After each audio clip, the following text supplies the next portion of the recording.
Gracias por escuchar los podcasts de Radio Nacional. Acceda a todos los programas en rtv.es/a la carta. Espacio en Blanco. En Radio Nacional de España, con Miguel Blanco. 3:16, 2:16 en las Islas Canarias. El mundo del misterio regresa a la sintonía de Radio Nacional. Tenemos todavía una hora para estar juntos. Nuestro teléfono 900-137-137. En esta primera parte con Carlos Canales y Miguel del Rey, hablando de algunos misterios de nuestra historia, al menos para mí desconocidos. Pero habrá mucho más. Iremos hasta Sudamérica a hablaros de chamanes. Hablaremos también con Antonio Piñero de esa otra historia, esa otra parte de la historia que desconocemos también acerca de Jesucristo e incluso de ovnis que andan por los barrios. Pero para seguir, hay una introducción que nos va a contar más historias acerca de lo que hacíamos los españoles en esos mares de Asia. Si el afán de conquista hispano se hubiera quedado limitado al Atlántico y América y el descubrimiento y exploración del Pacífico fueran cosa de otros, de marinos como el holandés Abel Tasman en el siglo XVII, o el inglés James Cook, y los franceses Bougainville y Lapérouse en el siglo XVIII. Sin embargo, durante el siglo XVI y la primera parte del XVII, el dominio de los mares fue hispano, y el Pacífico no quedó al margen de ello, convertido en un lago español. Y como prueba quedaron la multitud de topónimos hispánicos que han pervivido y que todavía podemos observar con un simple vistazo en el Atlas. Es el caso del estrecho de Torres entre Australia y Nueva Guinea, y multitud de archipiélagos como las Carolinas, las Marianas, las Marquesas o las Islas Filipinas. Los españoles también monopolizaron el comercio a lo largo del Pacífico entre América y Asia, y fueron los únicos, aunque otros llevaron a cabo exploraciones, que realizaron un comercio importante entre sus costas antes del siglo XVIII. Tan solo ellos navegaron con regularidad por sus aguas, a través del denominado galeón de Manila o nao de la China, que cada año surcaba las aguas llevando productos desde el puerto de Acapulco en Nueva España, México, hasta Manila en Filipinas, y volviendo posteriormente al punto de partida. Era un viaje larguísimo, de 1 o 2 barcos, que se convirtió en el gran rival de la ruta de las especias, dominada por los portugueses, y que iba por el Océano Índico cumpliendo el sueño de Colón de llegar a Asia por el lado opuesto. Conozcamos algo más de estas aventuras desconocidas. ¿Cómo eran los navegantes españoles, los tripulantes que iban en esos barcos? Pues hombres duros. Inimaginable para la gente actual. Sí, también eran de Extremadura, como pasaba con los primeros que fueron a... Hombre, es difícil porque poco mar hay, pero... No, había de gente de toda España. No, de toda España. Sí, eran diferentes. Sobre todo eran marineros cántabros, vascos, andaluces, que era normalmente donde eran la gran mayoría de los marineros. Para que alguien se dé cuenta, imaginaros lo que significaría irse en un barquito que cabría en este estudio, literalmente. 10 metros. Sí, un poco más, como un pesquero pequeño de bajura actual español, al otro lado del planeta, sin saber nada de dónde sin saber a dónde llegabas, ni idea, lo que había ni idea. de promedio. Prácticamente a ciegas. Hombre, con buenos estudios de cosmografía, de náutica, con gente muy experimentada que sabía navegar, pero con todo con un riesgo y una verdadera locura. El nivel que llega la navegación española a finales del 16, principios del 17 en el Pacífico, a mí me parece pura y simplemente increíble, asombroso. Es decir, hay cosas que contamos que no se las creería nadie. ¿Por ejemplo? Por ejemplo, una expedición pequeñita que pierde uno que deserta una expedición, va con un pequeño barco, naufragan cerca de la isla de Guam, y ellos mismos allí sin ningún problema se construyen de nuevo un pequeño barco, pasan unos cuantos meses, se construyen las velas, las con maderas, consiguen fabricar cuerdas, y al cabo de un tiempo ya estaban navegando de nuevo para llegar hasta México. Hay casos de esos a decenas y decenas y decenas.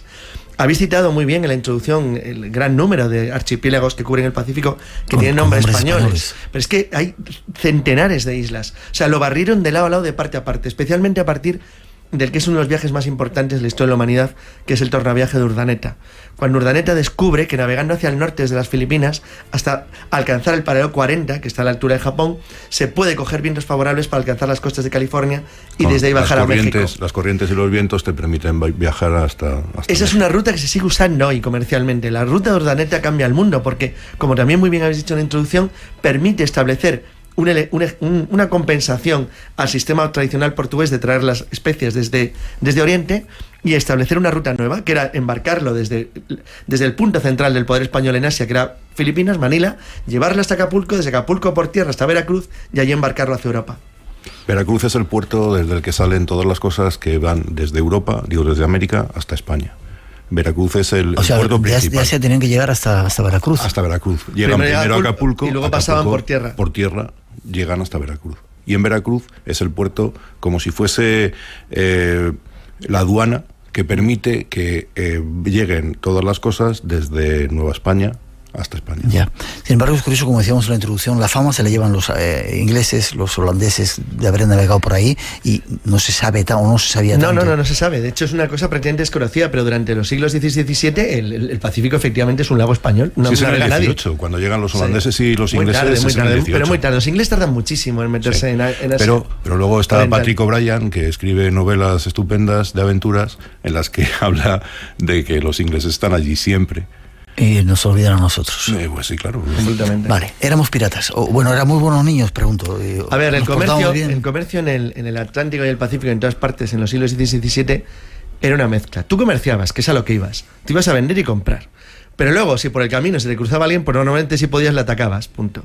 Entonces, realmente la diferencia pirata-corsario es una mera formalidad. Es decir, teóricamente el corsario es alguien que lleva un aval de su gobierno, de un señor o de un poder establecido, que le da una patente corso para poder atacar a sus enemigos. Así es una especie como de guerra privada unida a un estado, en tanto que el pirata ataca cualquier bandera. En la práctica nadie sabía leer ni distinguir las banderas, con lo cual atacaban cualquier cosa. Y realmente en la realidad era como ocurría. Es verdad que los españoles estamos muy acostumbrados en nuestras propias historias a quejarnos de la piratería holandesa, inglesa. La que hacían contra nosotros. Sí, pero curiosamente nos quejamos sobre todo, además, por una cosa muy curiosa. Nos quejamos por la fama que le ha generado Hollywood, porque en realidad el daño que le causaron a alguna española fue mínimo, prácticamente nada. Mínimo. Es una absoluta leyenda. O sea, el galeón de Manila en 200 y pico años, ¿cuántas veces lo cogen? 2 veces, ¿no? Se pierde solamente.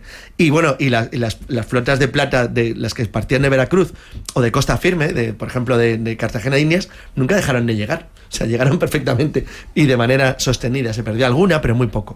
Realmente, el problema es que los españoles, en Asia, principalmente, actúan exactamente igual que como nosotros echamos en cara holandeses o ingleses.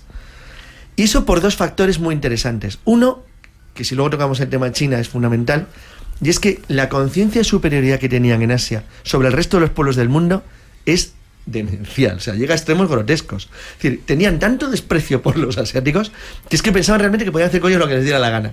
Y cosas que en España hubieran sido inaceptables para cualquier código de honor de un caballero castellano de la época, en Asia las hacían sin ningún problema. Engañaban a los gobernantes, a los mercaderes, atacaban sus naves, hacían lo que querían. Eso solamente les falló en Japón. Por eso ahí fue donde sí verdaderamente tuvieron problemas. Pero a China realmente tampoco llegaron. No le llegaron a amenazar. Lo que pasa es que es verdad que se lo llegan a plantear. Esto que mucha gente sostiene que era un disparate y que Felipe II dicen lo rechazó. No creas que lo rechazó tan fácilmente. Espera, ahora nos lo llegaron a considerar. Si te gusta el misterio, lo desconocido, tienes una cita con nosotros. De 2 a 4 de la madrugada, del sábado al domingo. Espacio en Blanco, con Miguel Blanco, en Radio Nacional. Esta noche con Miguel del Rey y Carlos Canales hablando de otra parte de la historia de España. ¿Qué es eso de que España quiso invadir China? Es verdad, es cierto. Había un plan. Sí, había un plan se preparó un plan que había empezado en principio por comentarios exclusivamente de religiosos que operaban principalmente en la zona de Fujian, que es una de las provincias del sur de China, que tenía un cierto contacto tradicional histórico con Manila, y donde los religiosos se van dando cuenta que el gobierno chino está en un problema de decadencia de la dinastía Ming notable, que no funciona y que aquello puede ser perfectamente sustituido por un poder fuerte que obligase a lo que se intentaba siempre, controlar zonas de embarque y desembarque para controlar derechos de aduana, salida y entrada de dinero y de mercancías. Y una vez ocupado eso, pues irse introduciendo poco a poco con un pequeño grupo armado. Ese era el plan que presentaron al rey. Y el plan era el desprecio que tenía Sande, que era el gobernador. Bueno, Sande era un tipo tremendo, despreciaba de una manera absoluta a todo el mundo que no fuera castellano, era la realidad de su vida. Pues él llega a pensar que se puede ocupar China con 5.000 soldados y un grupo de mercenarios japoneses, y lo dice claramente y lo plantea. Entonces eso puede parecer un disparate, pero lo consideraron realmente, es decir, con un análisis bastante sesudo que duró años. China no tendría evidentemente los habitantes que tiene ahora, pero una gran potencia. Era una barbaridad, era imposible. Claro, pero sobre todo tampoco hay que pensarlo, que volvemos otra vez al principio, como se piensa ahora. No es invadir China y ocuparla entera, es invadir la costa de China, ocuparla y a partir de ahí practicar el comercio. Verdaderamente lo que hubiese 500 kilómetros más adentro le interesaba bastante poco a Sande. Él tenía además dos experiencias muy buenas. Es que él había librado varias guerras que ahora llamaríamos piratas, absolutamente de depredación contra el sultanato de Brunei, que había sido aliado de los Rajás y de los sultanes islámicos del sur de Filipinas, de Mindanao y de Joló, que fueron enemigos de los españoles todo el tiempo que duró la colonia de Filipinas, y luego de los norteamericanos y luego de los filipinos, porque no han dejado de ser enemigos nunca.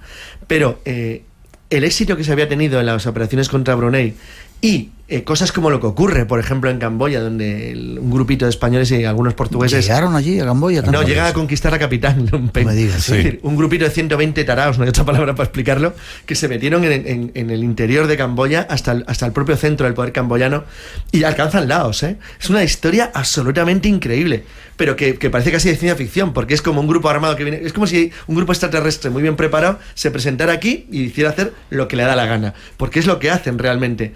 Además, no solamente imponen su voluntad de una manera absolutamente despótica, porque el reino de Camboya estaba en guerra civil, había una guerra múltiple. Sí, es verdad que los españoles con muy buen criterio se van uniendo al grupo que va ganando en la guerra civil. Sí, y le apoyan. Y lo apoyan, pero claro, siempre desde su punto más privilegiado. Ahora serían lo que llamaríamos asesores. Exactamente. Son asesores militares muy tecnificados que llegan a apoyar un bando en una guerra civil y consiguen controlar el territorio. Luego, cuando les apetece, colocan una especie de pelele como gobernante e intentan dominarle. Por ejemplo, no pasa en Afganistán. Son esas cosas que no pasan ahora, ¿no? Estuvimos en... Es que es exactamente igual. ¿A la India llegamos? Los portugueses, era la zona portuguesa. Vamos a ver, España en la medida de lo posible, pero simplemente porque había relaciones familiares entre los reyes, en la monarquía. Es decir, Carlos I estaba casado con una portuguesa, es decir, Felipe II no era hijo de una portuguesa y acabó siendo rey de Portugal, que era lo que siempre quiso. Realmente la corona intenta que España rey de Portugal y de España. Y de España, claro, decir, pero intenta que la corona no influya demasiado, es decir, que no provocar un conflicto con Portugal. Aún así el conflicto estaba abierto, era constante, es decir, hubo enfrentamientos permanentes. El tema holandés e inglés es distinto. Llegan muy a finales los holandeses llegan a principios del siglo XVII, los ingleses llegan de una manera muy errática. Y realmente, como ha dicho muy bien Miguel, los holandeses no tienen éxito hasta muy finales del 17 y los ingleses en Asia Oriental, hasta que no controlaron la India, nunca pintaron nada. Nunca. ¿Cuánto tiempo duró la hegemonía española en ese lago que teníamos ahí en Asia? Pues prácticamente 3 siglos. Sí, realmente el control 2 siglos seguros. Exacto, pero el control de Filipinas fue muy sólido. Es decir, Filipinas era un punto muy importante que nadie tenía. Ninguna nación europea tenía algo como Filipinas en Asia. Filipinas daba muchos problemas a España, pero era una base muy firme. Nadie la tenía. Los últimos minutos, un ejemplo de alguna aventura más que queréis contar de esos españoles. A mí hay una cosa que yo quiero destacar siempre, que además en el libro creo que hemos reflejado de una manera bastante razonable, que es el inmenso esfuerzo que supuso el descubrimiento y el mantenimiento de todo eso, y sobre todo el barrido que las flotas españolas le dan pero como un rastrillo de parte a parte al Pacífico durante más de 100 años, hasta el extremo que es que descubren prácticamente todo, o sea, el Pacífico lo pasaron de arriba abajo, de norte a sur y de este a oeste. Les faltó Australia, y simplemente porque el haber llegado un poquito más al sur hubiera supuesto un salto más grande que España, por temas de población, no estaba en condiciones de hacer. Y lo del plan a China se desestimó porque era inviable, no tenía ninguna posibilidad. Y además también porque se mantenía el comercio con China. Era quizá en Taiwán donde estaban los piratas, con los que había más problemas, pero con China continental no había ninguno. Sí, los conflictos con el gobierno chino era un... El gobierno chino era un gobierno normal. No fue nunca planteó problemas. El caso japonés fue Sí. diferente, porque Japón se da cuenta que el cristianismo, o lo perciben así como una amenaza, después de la unión, del fin de las guerras civiles, después de la batalla de Sekigahara, los japoneses, el shogun, que ya tiene un gobierno poderoso que controla las islas, se da cuenta de que el cristianismo puede ser una Es la amenaza religiosa lo que le preocupa a Japón. Y cierra la puerta. Y eso China no tenía ese problema. La dinastía Ming no tenía ese problema. Que es donde acaba nuestro libro, es decir, es Sí. el portazo final que los japoneses dan a los españoles y portugueses y la persecución religiosa que llevó al martirio de decenas de miles de japoneses que son eliminados por ser cristianos. Sí, de hecho vino una embajada japonesa a España que Sí. últimamente ha tenido mucha influencia y se la ha tenido muy en cuenta, pues porque se supone que es la primera vez que vinieron los japoneses a España, pero el pobre hombre cuando intentó volver a su país ni siquiera se lo permitieron. No se sabe qué fue de él realmente. Sí, no, se quedó en Acapulco, luego estuvo allí dando unas vueltas por México. Eso sí, les permitía a los japoneses tener un Korofune, un barco negro, galeo. el San Juan Bautista, que por cierto lo han restaurado muy bonito, lo han dejado Sí. muy bien.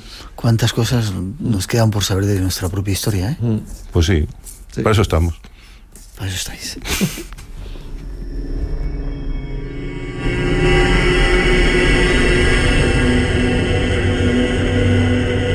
Miguel del Rey, Carlos Canales, tenemos que despedirnos.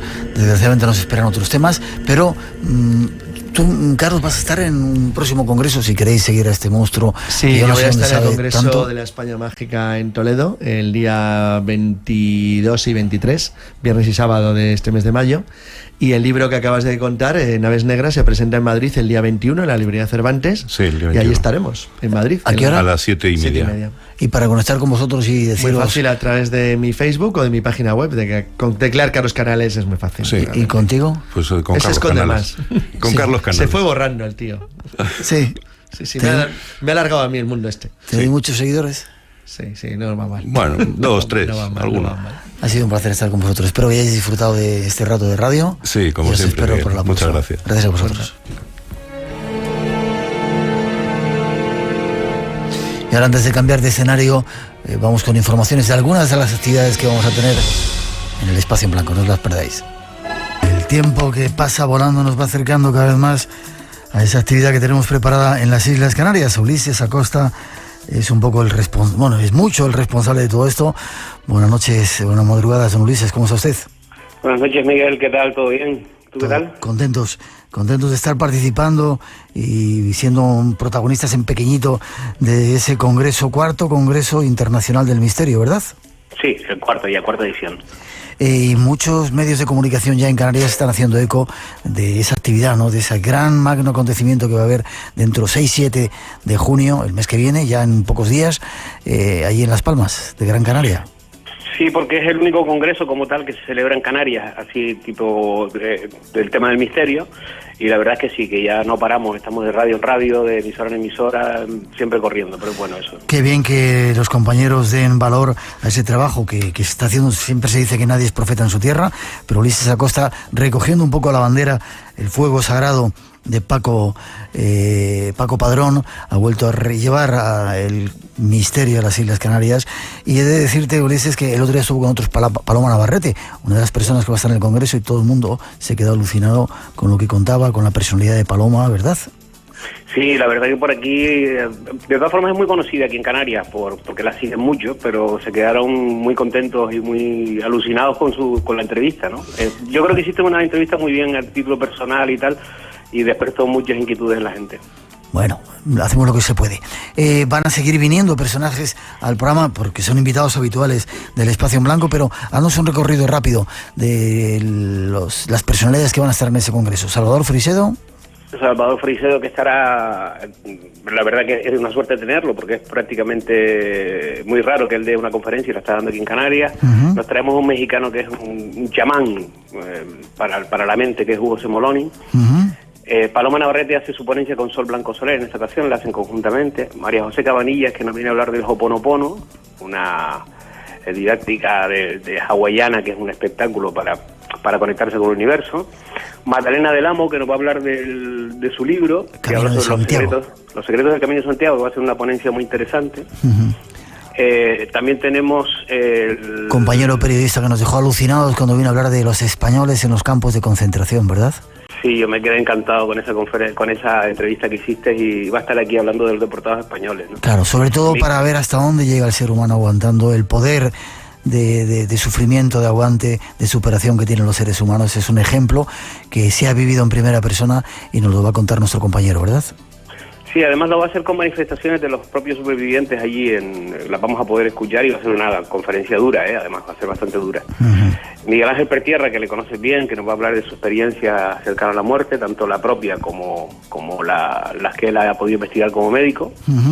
Y ya por la tarde del domingo tendremos a Jorge Astiaro, que hará a la gente volar la imaginación con la hipnosis. Preparaos con lo que va a preparar ese compañero nuestro también, Jorge Astiaro. En un segundito damos información. Queremos que estéis ahí con nosotros.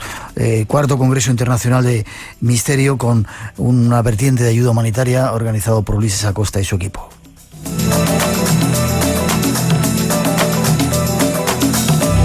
Ulises, me han chivado que Paloma Navarrete y Sol Blanco Soler van porque hay una casa encantada.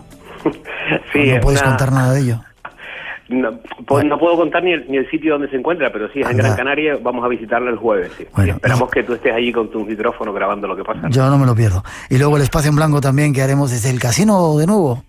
Sí, desde el Casino de Las Palmas, el sábado por la noche a partir de la 1. Se recomienda que la gente esté a las 12 de la noche allí, porque ya el año pasado Miguel se quedó gente fuera. Sí, vale. Haremos el programa cara al público a partir de las 12 de la noche, un poquito más temprano de lo habitual. Y bueno, pues estáis todos invitados para conocer a esos personajes que están en ese congreso. Y hay mucha gente, perdón Ulises, que ha hecho la reserva, pero falta todavía terminar, ¿no? Sí, falta el último plazo del pago, que bueno, ya lo están haciendo, pero sí es cierto, Miguel, que este año, a diferencia de otros, se puede quedar gente fuera, y eso hay que darse prisa en reservar, porque va el tema muy rápido. Estamos muy contentos por la gente que nos ha recibido de esta manera.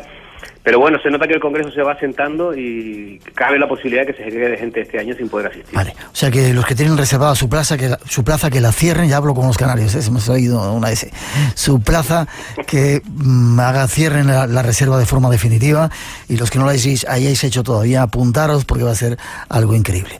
Un segundito de música y damos una página web y forma de contacto. ¿Te parece, Ulises? Perfecto.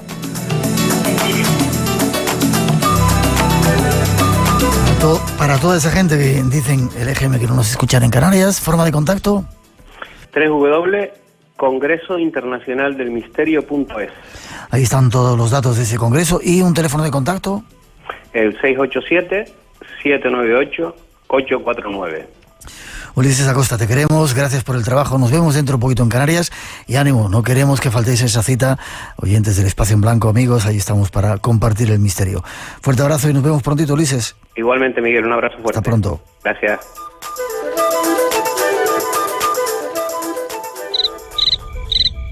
De 3 a 6 de la mañana, deja que te robemos el sueño.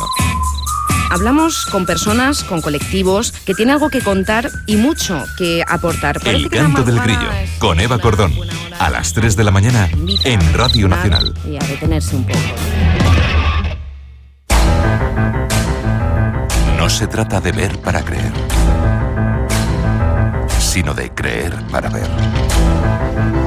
El misterio te espera de 2 a 4 de la madrugada, del sábado al domingo. Espacio en Blanco, con Miguel Blanco. Radio Nacional.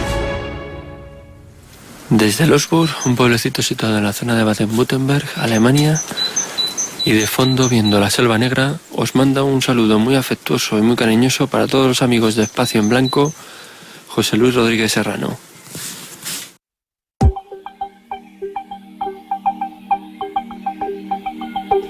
Tres y media, 2:30 en las Islas Canarias. Eso queremos de vez en cuando, que nos mandéis saludos de esos oyentes que estáis desde fuera de nuestras fronteras para decirnos el lugar donde estáis.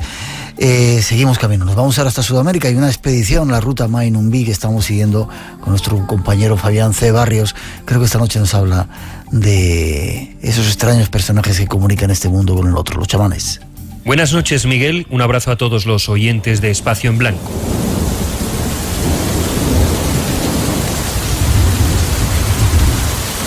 Hoy quiero llevaros al interior de la selva amazónica.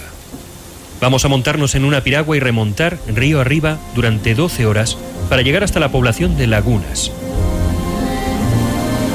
Uno de los miembros más destacados de esta pequeña comunidad rural, en mitad de la jungla, es su chamán.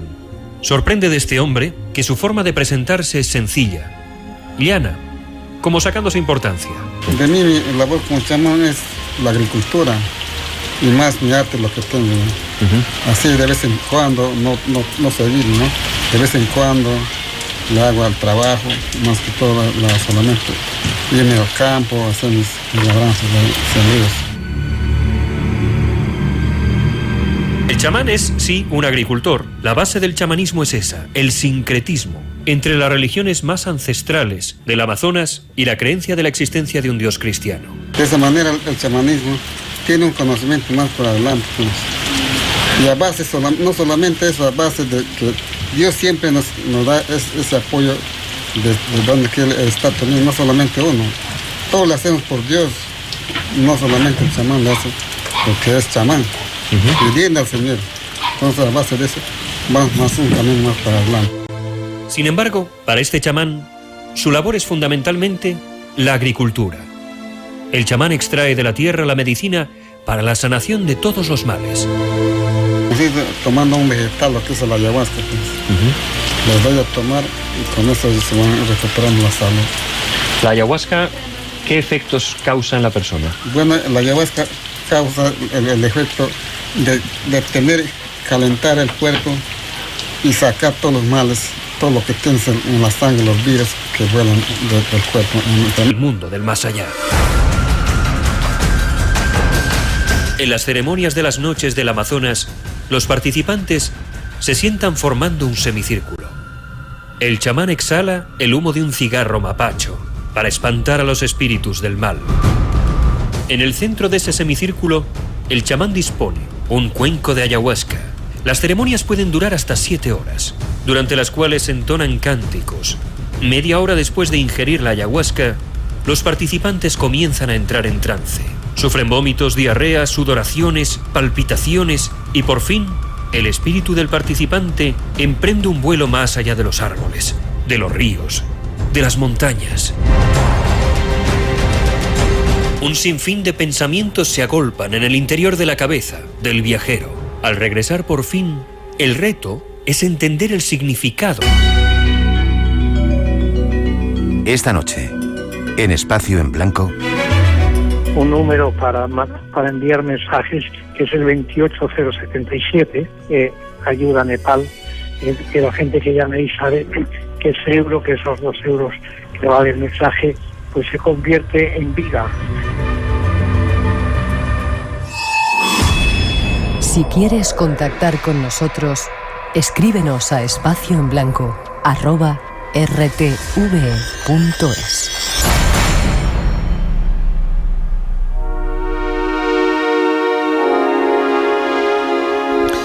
y 36, 2 y 37 en las Islas Canarias.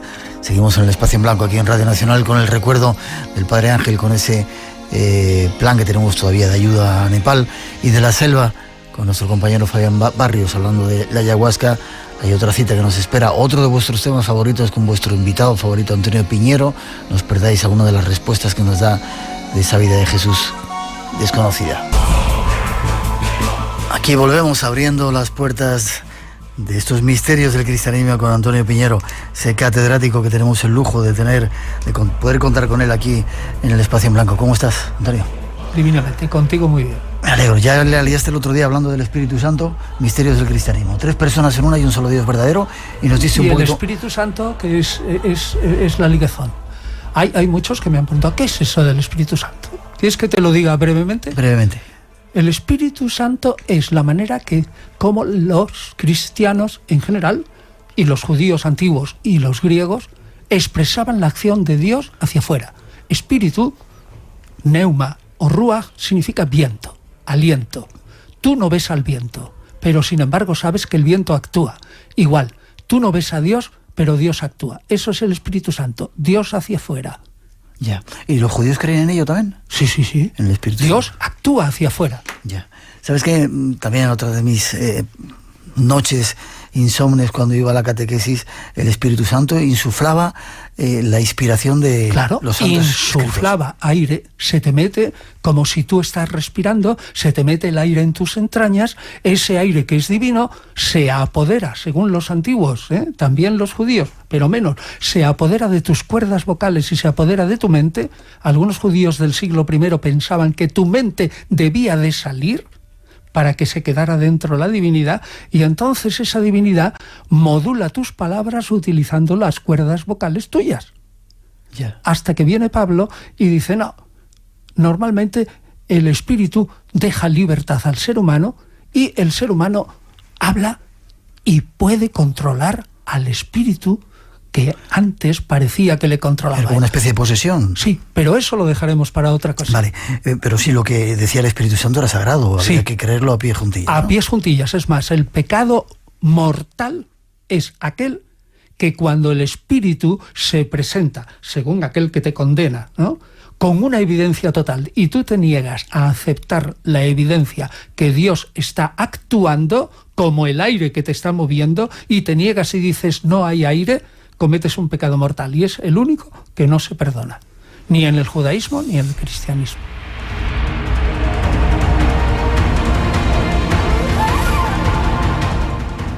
Aprendiendo cosas del cristianismo con un maestro. Preguntas, ¿hay en el Nuevo Testamento leyendas y mitos? ¿Qué son los mitos? ¿Qué se entiende por mitos? Pues el mito es la expresión fantástica y sobrenatural de una verdad que se estima espiritual.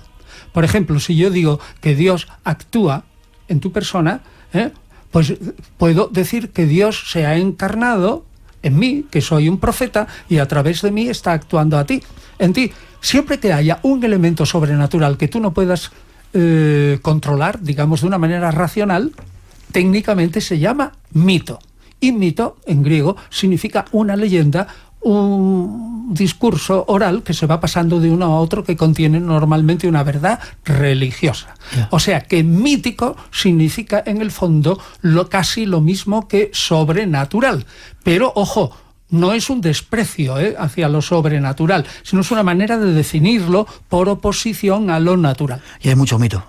Sí, el Nuevo Testamento es por una parte histórico, y tiene muchas historias, y la Biblia en general. Y por otra parte es mítico y legendario. Alguien me dijo, si usted se va a un desierto o si se va a una isla desierta, ¿qué libro se llevaría? Y dije yo, sin duda alguna la Biblia, que es el libro más impresionante y más rico que hay. 1500, 1600 páginas en letra pequeña. Y dices, ¿y por qué? Porque es el libro que más me hace reflexionar sobre la historia de la humanidad. Y me dice el otro, anda, si la Biblia lo único que son cuentos de viejas, consejas de ancianas por ahí sin dientes, si eso está lleno todo de leyendas. Y yo le dije, de ningún modo. Tiene un montón de leyendas, pero tiene tal cantidad de historia que es nuestra fuente principal, la Biblia en general, para saber cosas del Próximo Oriente.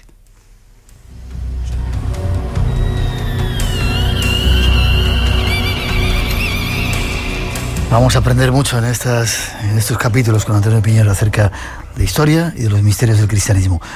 Milagros de Jesús. ¿Qué opinar de los milagros de Jesús? ¿Qué se puede...? ¿Fueron ciertos? ¿Son leyendas? ¿Son mitos? Jesús multiplicó... espera que tú cuentes. Me parece que lo decíamos hace poco tiempo. Sí. Cuando viajas a Jerusalén es curioso porque cada una de las diferentes credos cristianos tienen para un mismo hecho diferentes lugares. Donde Jesucristo multiplicó los panes y los peces está en diferentes sitios. Donde lo bautizaron está a un lado y a otro de la orilla del Jordán. Vale. Parece que no hay mucho, ¿no? Bien, multiplicación de los panes es un milagro. Mira, los milagros es un hecho sobrenatural que aquellos que lo están viendo dice, este hecho yo no lo puedo explicar por mis fuerzas naturales o por mi entendimiento. Y eso en la antigüedad era una cosa muy normal. Antes de hablar de los milagros yo diría, si tú estás en una sociedad donde hay raptos del alma, visiones, apariciones de difuntos, se rasgan los cielos, la tormenta se considera que es Dios hablando, vienen ángeles, muertos resucitan, ¿cómo no vas a creer en milagros? es que es evidente que tienes que creer en milagros. Es decir, lo sobrenatural. El demonio está siempre presente. La lucha contra el demonio es el milagro. En el Nuevo Testamento es la lucha contra Satanás. Y cada acto de lucha y vencimiento es un milagro. Ya. Dime una cosa, ¿por qué al principio del cristianismo solamente se escribieron cartas? Al principio, pues porque estás hablando del único personaje del que conservamos algo, que es Pablo de Tarso, y que es primerísimo, porque Pablo se convierte, ojo, entre comillas, es decir, es llamado por Dios para predicar a Jesús aproximadamente en meses, 2 o 3 años escasos después de la muerte de Jesús, y él está convencido, como Jesús, totalmente convencido de que el fin del mundo viene en esa misma generación que él está viviendo. Es decir, se acaba el mundo y por lo tanto empieza el otro mundo, que él lo dice muy oscuramente como es, y en general el cristianismo y el judaísmo primitivo. Entonces, si tú se te está acabando ya el mundo, pero tienes una comunidad de fieles, ¿te vas a poner a escribir tratados? Pues no. ¿Qué escribes? Pues aquello que le respondes a aquello que te preguntan. Oye, Pablo, no entendemos esto. Oye, Pablo, ¿qué opinas tú de cómo debemos celebrar la Eucaristía? Oye, Pablo, ¿qué es lo que pasa si tenemos un problema con nuestro hermano? ¿Qué pensamos del matrimonio? ¿Cómo podemos hacer con los jóvenes? Entonces Pablo responde y de paso explica lo que él siente respecto a Jesús, la salvación, el conjunto que él le llama asamblea. Más tarde se llamará asamblea, pero iglesia en el sentido distinto, y va desgranando, y por eso son cartas, porque es que el fin del mundo está a la vuelta de la esquina. Y dime una cosa, ¿por qué se escribieron tan tarde los evangelios? Pues porque al principio pensaba, yo creo que los cristianos, también en ese fin del mundo inmediato, y que lo único que había que hacer era, para el cristianismo más primitivo, ya sea el núcleo reunido tras la muerte de Jesús en Galilea o el otro gran núcleo reunido en Jerusalén, pensaba que lo único que se iban a salvar eran los judíos. Y por lo tanto lo único que había que convencerles es que Jesús, el Mesías, había llegado. Entonces no había que escribir evangelio ninguno, sino simplemente todo el mundo recordaba a Jesús. Había que convencerle con palabras del Señor, con hechos antiguos del Señor, con parábolas de Jesús, con milagros de Jesús, que era el Mesías. Y entonces al principio pues no había que escribir nada. Ahora bien, si pasan 30 o 40 años y resulta que ese fin no llega, y resulta que hay un montón de paganos que se meten dentro del cristianismo, habrá que explicarle qué es Jesús más detenidamente. Esos son los evangelios. Qué curioso. Es decir, creían en un fin del mundo, no había que escribir nada, pero como la cosa se dilataba, había que ponerlo. Había que ponerlo. Ya. ¿Cómo se compuso, casi para terminar este capítulo de hoy, en realidad el Nuevo Testamento? El Nuevo Testamento es una obra complejísima, no se puede decir, y nos daría para mucho, porque el Nuevo Testamento se compone, en mi opinión, desde que Pablo o cualquier otro apóstol que hemos perdido escribe la primera carta y sus discípulos creen que Pablo está investido del Espíritu, hasta aproximadamente el 120, que se escribe la carta segunda de Pedro, que no es de Pedro. Pero luego la formación del Nuevo Testamento, tal como lo tenemos hoy, dura siglos. La primera fase, aproximadamente 23 de 27 libros declarados sagrados, pues dura aproximadamente 80 o 90 años. Y que se constituya tal como hoy, hasta finales del siglo IV, nada, ni siquiera en Nicea está totalmente claro para la gente, sino que hay que pasar 50 años más para que ya en Oriente aparezca el Nuevo Testamento como hoy. Y tampoco, porque inmediatamente surgirán voces que dirán, el Apocalipsis no es sagrado. Así que, ¿sabes cuándo el Apocalipsis es declarado oficialmente sagrado de alguna manera en toda la cristiandad? Yo lo que lo he dicho alguna vez, en el siglo X. ¿Décimo? Y la Iglesia Católica declara la lista de libros sagrados del Nuevo Testamento en torno a 1568, que es en el Concilio de Trento. ¿Y con qué criterio? Sí. Eso es muy difícil. Yo creo que es mejor que lo dejemos para otra vez, porque si no, hoy nos pasamos.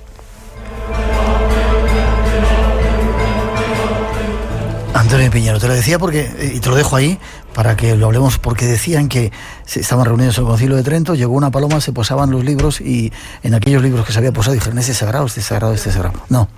Forma de contacto contigo. ¿Dónde te pueden contactar nuestros oyentes si quieren?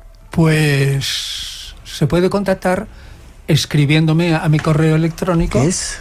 pinero.antonio@gmail.com o entrando en mi blog, el blog de Antonio Piñero, donde pone contacto. Repito, pinero.antonio@gmail.com. No lo perdáis, es un personaje para descubrir un montón de historias de ese momento que nos ha marcado a todos. Gracias, Antonio. Feliz semana, nos seguimos viendo.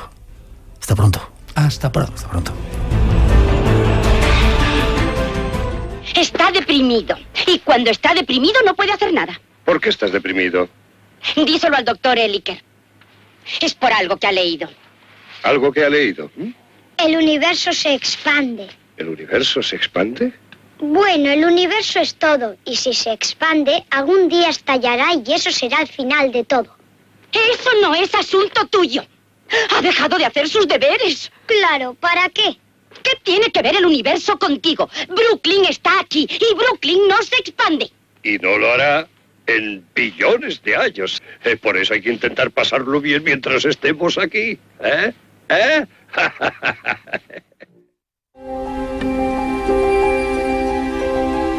Entre este mundo y el otro, solo hay un espacio en blanco. Ven con nosotros a descubrirlo. En las madrugadas del sábado al domingo a partir de las 2, la 1 en Canarias. Espacio en blanco en Radio Nacional con Miguel Blanco.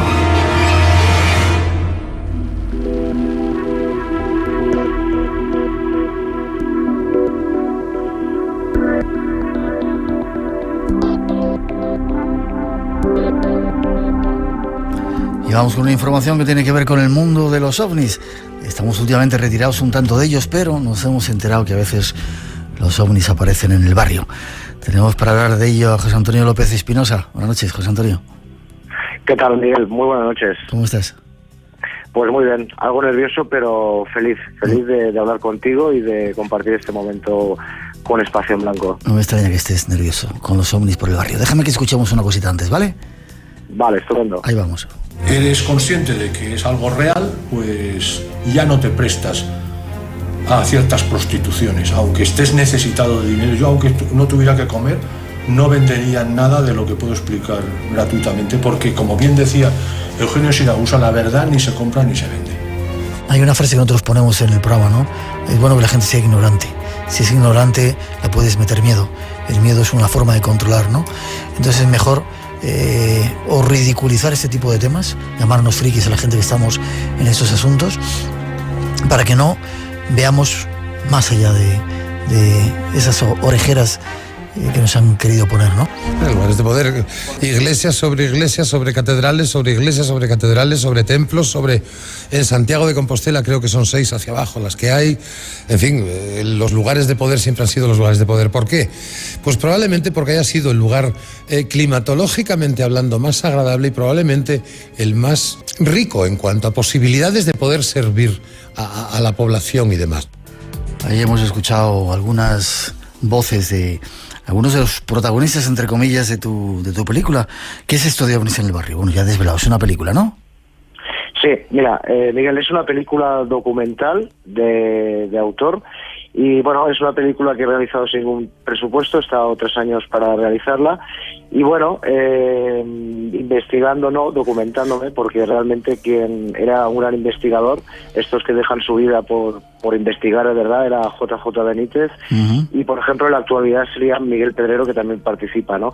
Yo he hecho documentación a nivel de lectura y luego a nivel pues de otros medios de comunicación, pues bueno, me encontré con Espacio en Blanco.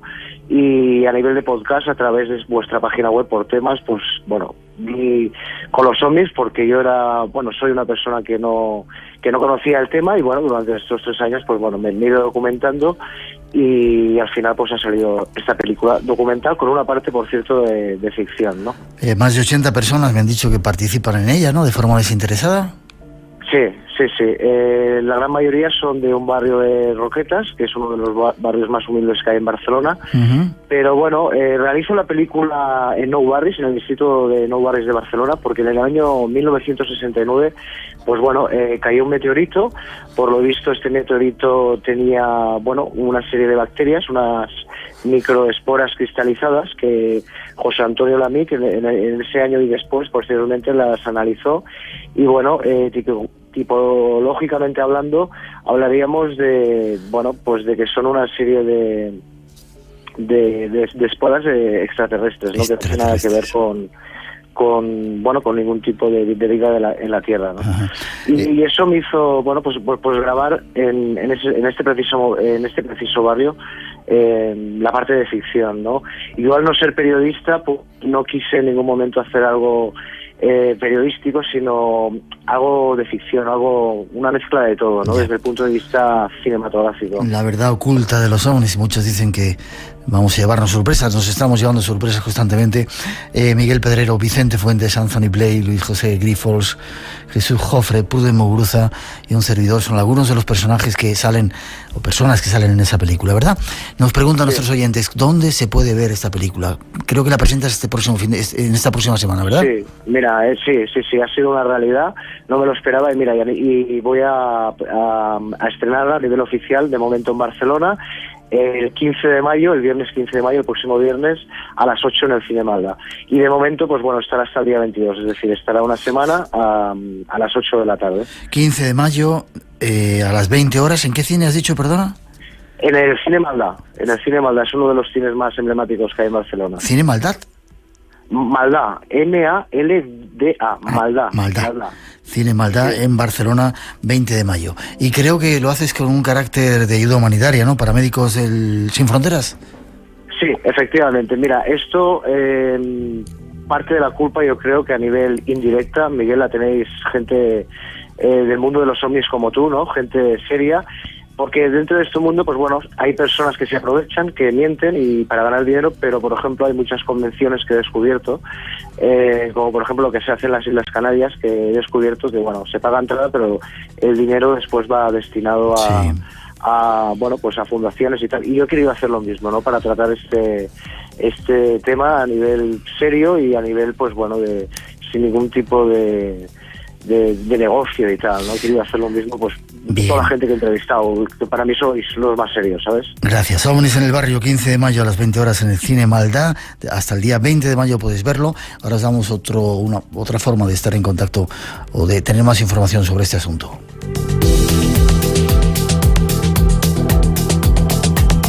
¿Tienes alguna página web donde puedan tener más información nuestros oyentes? Pues no, Miguel, la verdad es que soy poco amigo de la informática. Vale, pero bueno, si ponéis en YouTube Ovnis en el barrio, ahí tenéis mi canal de YouTube. Solo tengo un canal de YouTube que se llama, bueno, José López Espinosa, y hay más trailers y más cosas de esta película. Echarle un vistacito. Enhorabuena por el trabajo, que sigas adelante. Muy agradecido por haber contado con nosotros y toda la suerte del mundo te deseo. Pues muchísimas gracias, Miguel, y sobre todo gracias a ti y a todo tu equipo, que me habéis tratado fantásticamente. Como te mereces. Fuerte abrazo y mucho éxito. Vale. Hasta prontito. Pues muchas gracias. Miguel, un abrazo bien fuerte. Hasta luego.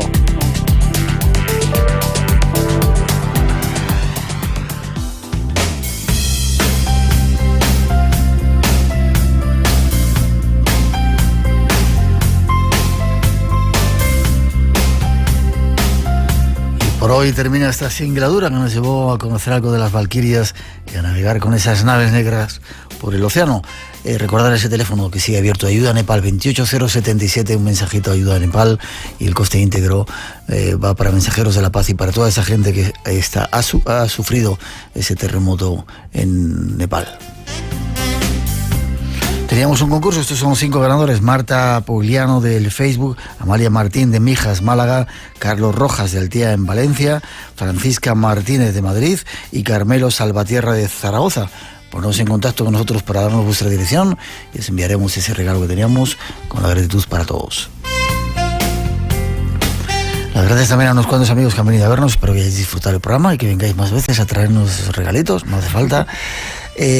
Con el consejo de que sigáis en esta sintonía. Nos vemos en 7 días aquí en Radio Nacional. Ahora os dejamos con un poquito de nuestra mejor música. Ha sido un placer disfrutar de la semana. Por hoy terminamos. Volvemos en 7 días. El misterio se acerca. Síguelo con nosotros en Radio Nacional. Dentro del Espacio en Blanco. Feliz semana para todos.